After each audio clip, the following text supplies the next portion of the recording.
licenciatura en Educación Preescolar Indígena con enfoque intercultural bilingüe. El día de hoy hablaremos sobre la educación intercultural y la atención a la diversidad, así como la educación artística. Para iniciar, la educación intercultural y la atención a la diversidad son dos de los aspectos de la educación que más relieve han adquirido en las últimas décadas. Hay muchos ámbitos de diversidad susceptible de ser tratados al aula, con la tolerancia y la aceptación de las diferencias como fundamento. Sin embargo, la educación intercultural está llamada a dar un paso más allá, desde la base irrenunciable que constituye el respeto y la tolerancia a todo el mundo. Nos planteamos llegar a la valoración positiva de la diversidad como una riqueza que hay que entender y asumir. No se trata de acciones puntuales, ni de proyectos destinados a determinados momentos y para determinados grupos, en situaciones desfavorables. Hablamos de un proyecto global para todo el alumnado. En definitiva, se trata de construir una cultura de la diversidad, lo cual tiene repercusiones en los currículos escolares y también en la formación del profesorado. Consideramos que es preciso educar generaciones que no le tengan miedo a las diferencias, educar seres abiertos y curiosos a otras personas y situaciones, y eso solo será posible si el profesorado desarrolla la capacidad de atender a la diversidad de los aprendices. Esto no debe considerarse como un esfuerzo suplementario o un procedimiento excepcional que hay que organizar un determinado momento y para determinados alumnos o alumnas. Muy al contrario, esta capacidad significa que lo normal es la diversidad, lo normal es la heterogeneidad. No hay ninguna duda de que estamos ante uno de los grandes retos de educación, que afecta no solo a las relaciones entre la población originaria de una determinación o de un determinado lugar y el colectivo inmigrante, sino también a la manera en que las personas, es decir, todas las personas, construimos la propia identidad y sobre todo a la necesidad de superar determinadas maneras tradicionales de pensar y de actuar en relación a la concepción de la ciudadanía. Por su parte, la literatura es siempre un lugar de encuentro. Nos apoyamos con Frauer en 1998.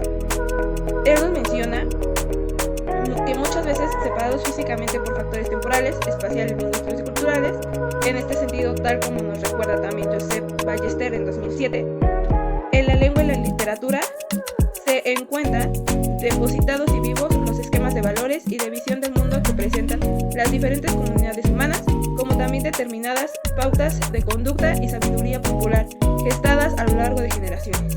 Es justamente en esta capacidad de la literatura de poner frente a frente y en situación de diálogo las diversas culturas humanas donde centraremos nuestras propuestas didácticas. Para ello nos apoyamos sobre qué es la educación artística. La educación artística se define como la vinculación en actividades artísticas y creativas, tales como la danza, el teatro, la música, pintura o escultura. Puede ser parte tanto del currículum como de una actividad extracurricular. La participación puede constituir en actividades semanales o mensuales, o en programas más intensivos como escuelas de verano o residencias, etc. Si bien estas actividades tienen valor educacional en sí mismo, esta plataforma se centra en los beneficios de la educación artística para el logro académico. En general, el efecto de la educación artística en la formación académica parece ser muy positiva.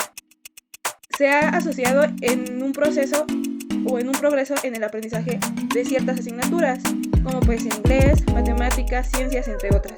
También se han visto beneficiados a nivel de rendimiento en educación básica y media superior, aunque en promedio se ha observado un mayor efecto en los estudiantes más pequeños y en algunos casos en estudiantes desaventajados. En algunos casos, actividades artísticas específicas se han relacionado con resultados particulares. Por ejemplo, existe cierta evidencia de asociación positiva entre la música y la percepción espacial, así como entre el teatro y la escritura.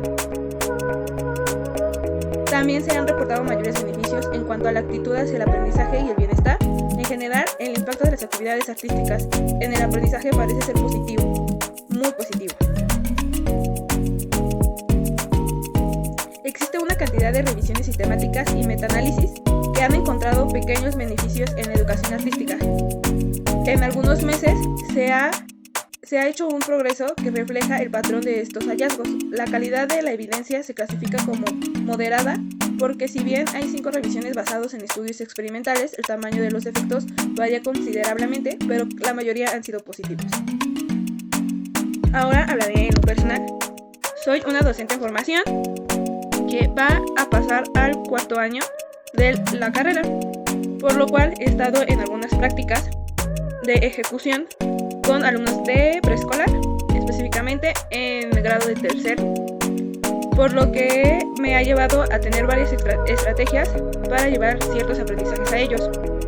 Con esta nueva modalidad de educación a la distancia, necesitamos tener muchas estrategias didácticas para que ellos encuentren innovación entre cada clase, por lo cual yo me he apoyado mucho con el teatro y específicamente con el uso de algunos títeres en todas las asignaturas.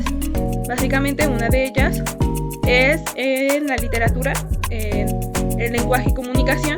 Para llevar a cabo algunos cuentos o conocer algunos personajes, me apoyé con algunos títeres. Los alumnos encontraron muy innovadora esa estrategia y les gustó demasiado, por lo que ellos en cada clase pedían a nuestros amiguitos títeres. Asimismo, como la transformación de uno mismo, yo me disfrazaba o pedía que mis alumnos se disfrazaran del personaje que más les gustaba, obviamente con recursos que tuvieran a la mano, que tuvieran en casa. Se me hizo muy interesante tener estas estrategias porque me ayudaron demasiado y así los niños también comprendieron muy bien el tema. Eso me ayudó muchísimo. Así como también llevamos a cabo en la asignatura de lenguaje y comunicación el uso de alguna lengua materna, y para ello escogimos la lengua mazahua. Entonces llevamos a cabo varias canciones infantiles como la de La Vaca Lola, Mariposita, entre otras, y demostré o les di a conocer a los alumnos la canción de La Vaca Lola en la lengua materna, y para ello también me ayudó un títere, que el títere era un animal relacionado con la canción, que sería una vaca. A mis alumnos les gustó demasiado y eso me llevó mucha experiencia positiva, y por lo cual yo en lo personal, yo soy un poco difícil de tener como la facilidad de llevar estos procesos de teatro, pero con mis alumnos fue muy fácil manejar el títere, y al tener esas reacciones positivas entre ellos me motivó a que yo lo llevara a cabo y lo perfeccionara mucho más. También llevé a cabo el proceso de respetar a todas las personas, ya sea animales, etc. Entonces, eso me ayudó el proceso de los títeres, de que nos transformáramos en el personaje que más nos gustara, el por qué nos gustaba ese personaje. Ayudó que nuestros alumnos tuvieran el conocimiento físico y emocional de todos esos personajes y respetaran el gusto de cada compañero. Bueno, eso sería todo. Muchas gracias.